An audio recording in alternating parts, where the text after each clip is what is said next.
Please, stop pushing, I really can't take it anymore. The concert venue was packed with people, but the man behind me was clinging to me like a leech. And of all things, I was wearing a miniskirt today, which only encouraged him to take advantage of the situation. He actually lifted my skirt, pressing tightly against my buttocks. Just then, someone in front of me bumped into me, and I stumbled backward. The next second, I felt something slide in, and my body instantly froze. My name is Mandy, a die-hard fan. So, in order to be noticed by my idol in the crowd, I completely went all out today. I not only wore the heaviest makeup, but also my most daring outfit. A deep V-neckline revealed a dazzling expanse of white skin, swaying with every step. The bottom half consisted of a miniskirt that barely covered my thighs, paired with pure white stockings that tightly hugged my legs. I was certain I was the most eye-catching person in the entire venue. But when I arrived at the venue, reality hit me hard. The entire stadium was packed to the brim, and I was instantly swallowed by the surging crowd. Forget about my idol noticing me, I couldn't even move an inch. All I could do was desperately stand on my tiptoes and scream at the top of my lungs, "Husband, take me away." Unexpectedly, this innocent remark attracted the worst kind of trouble. My idol didn't notice me, but it attracted a disgusting pervert. After I shouted those words, I felt someone behind me bumping into me repeatedly. At first, I thought it was just accidental contact due to the crowd. After all, bumps and jostles are normal in such a place.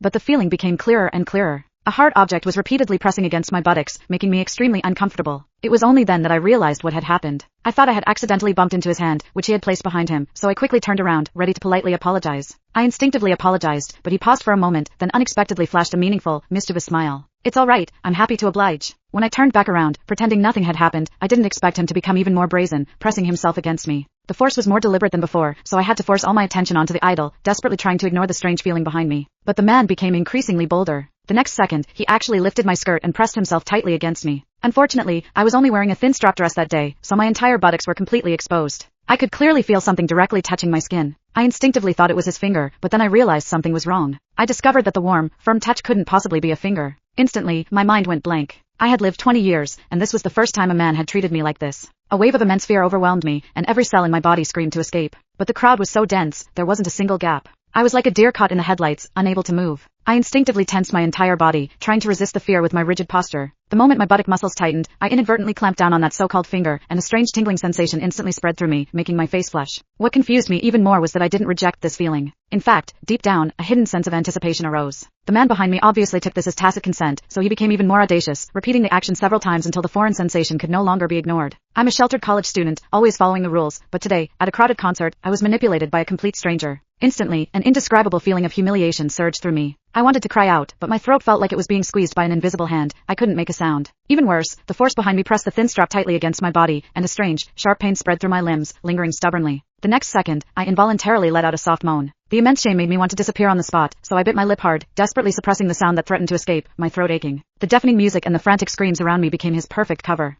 Everyone's attention was focused on the stage. Click the link in my bio to get the full story for free.